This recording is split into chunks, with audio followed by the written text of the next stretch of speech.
Hello and welcome. I recently had the pleasure of delivering a virtual keynote on travel recovery in occasion of the Sales and Marketing Annual Convention of Sun Resorts, Mauritius. During the virtual keynote, I presented a framework to travel recovery that enables tourism organizations and hospitality companies to restore travel confidence and win the trust of their customers back. The virtual keynote was recorded digitally, and I'm here to offer you a snippet of it and few of the highlights of the delivery.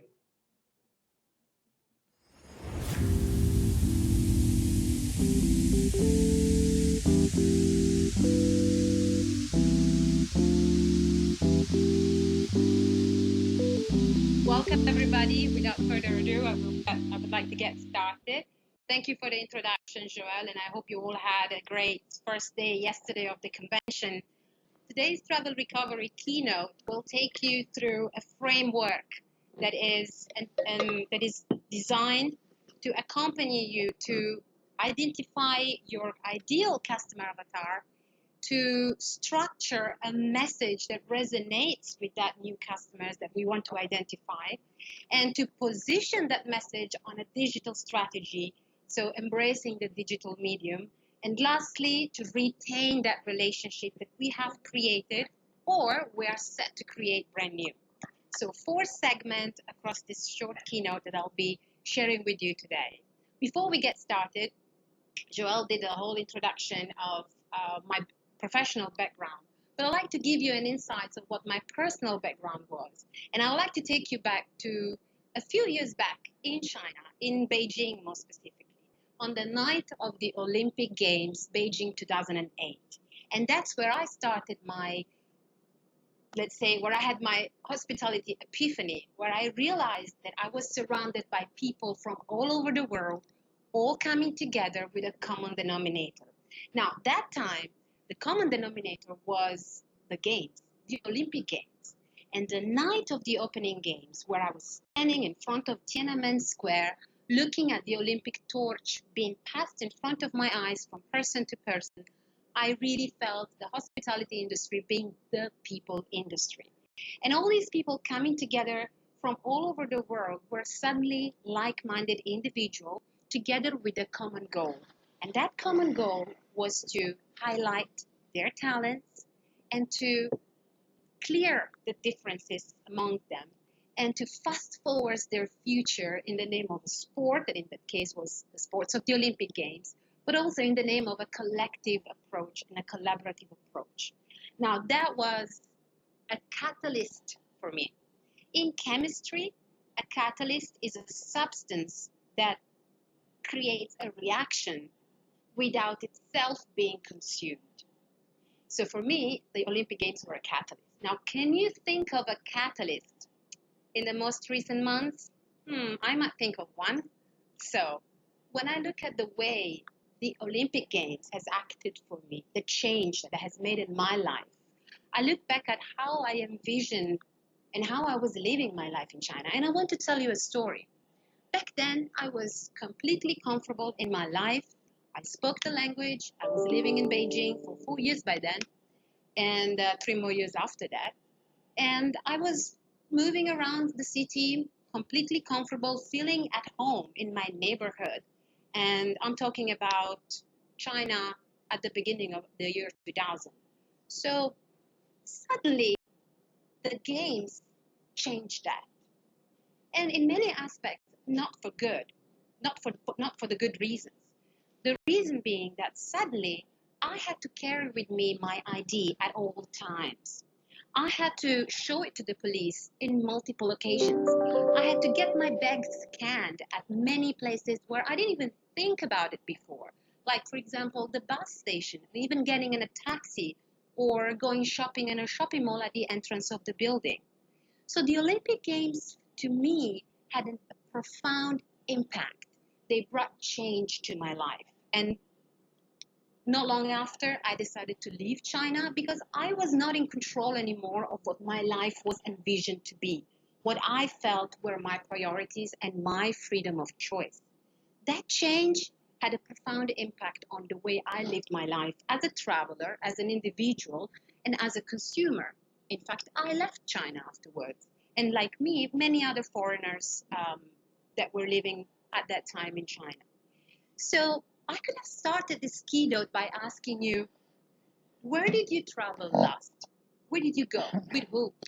And why did you go there versus another place? And how was it? How was your experience? Instead, I would like to ask you a different question. I'd like you to take a moment and think, what in your life of individual and travelers has had a profound impact in the way you prioritize travel and in the way you envision your life choices to be? Take a moment, scribble it down on your notebook, on your iPad next to you, what has had an impact on your life that has changed the way you live your travel life. Anything can have an impact on our life, and it dictates change. And with that change, I'd like to take you through the first segment of the keynote, which is identify your ideal customer avatar. Many of us are now re-strategizing on how we can call them back. But how do they look like? What do they prioritize today that they didn't yesterday? Many of them have spent a lot of time at home revamping a forgotten hobby. Equally as many have spent a lot of time working from home and connecting virtually with colleagues and friends. We have spent time with our family members, with our kids, reconnecting as parents and as a couple. But let's not forget that many of us, we've spent a lot of time at home alone. And this time has really changed the way we prioritize life, we structure our choices, and we then take decisions moving forward. I think about 4 words: safety, health, trust, and relationship. Look at these 4 segments and write down your own order of importance. What do you prioritize as individual? A lot of the people out there today have been affected by what the past few months have let's say, endangered, let's say, their way of thinking about their safety and their health.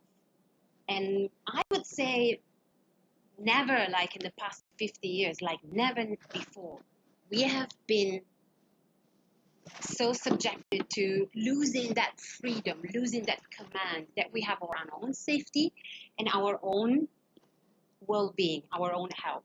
So it is quite imperative for us operators in the hospitality industry to align our message with those trusted sources that our customers are utilizing to acquire information on their safety and their health.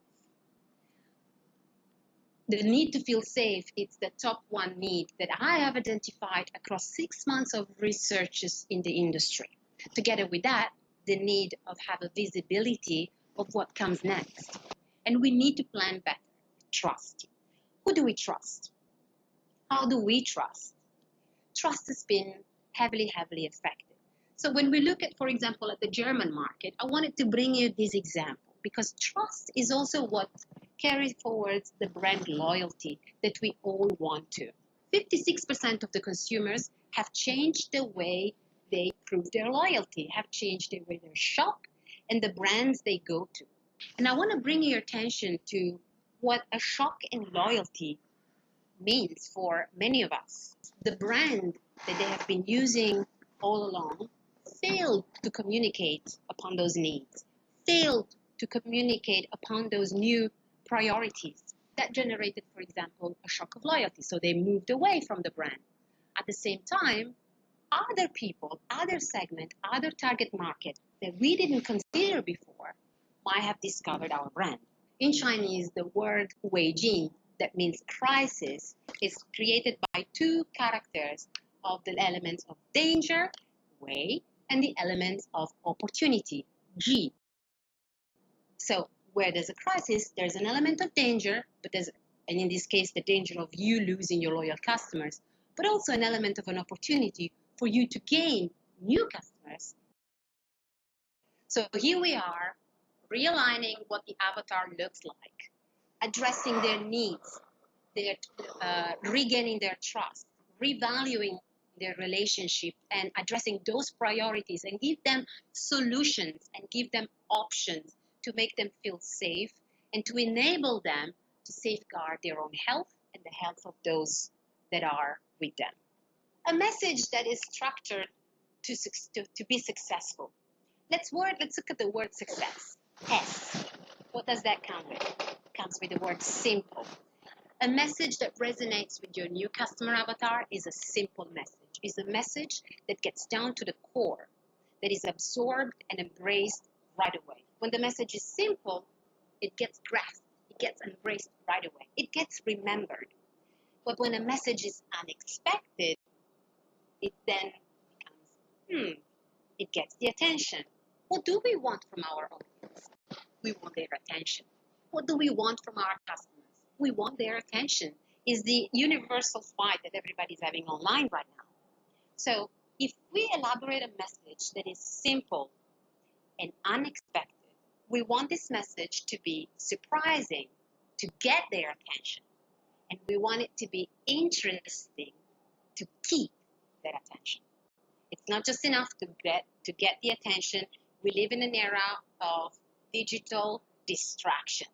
So when a message gets the attention, keeps it, it's not just surprising, but it is interesting. When a message is too abstract, it doesn't resonate with your audience.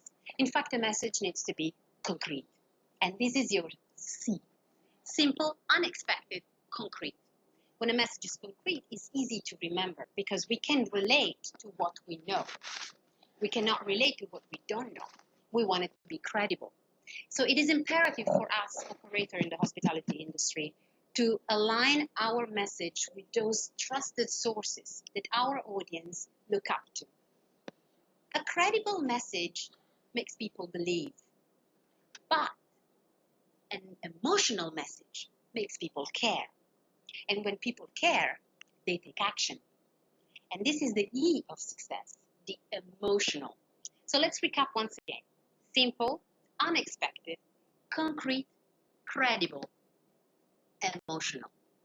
When we connect with our emotions, we connect with our inner selves, we relate, and we care. Think about the last few months, for example, where we've had incredible amount of numbers being published by media over and over again. 30% of this, 50% of that. Do we remember all these numbers now? No, we don't. What we remember is a story. And that brings us to the last S of the word success. The story. Story element. I'm a big believer on storytelling elements when it comes to structuring a strong message. Why? Because we remember those stories. We don't remember numbers. We don't remember statistics. We don't remember abstract messages. But we remember stories that connect with us. So when we build the story element within the structure of our message, we want to make sure that those stories could be of three types. They could be raising up a challenge. They could challenge our audience. They could inspire our audience. Or they can give them a creative feel. So inspire them to be more creative. So here we go. A message that is set for success is a message that is simple, unexpected, concrete, credible, emotional, and with an element of story.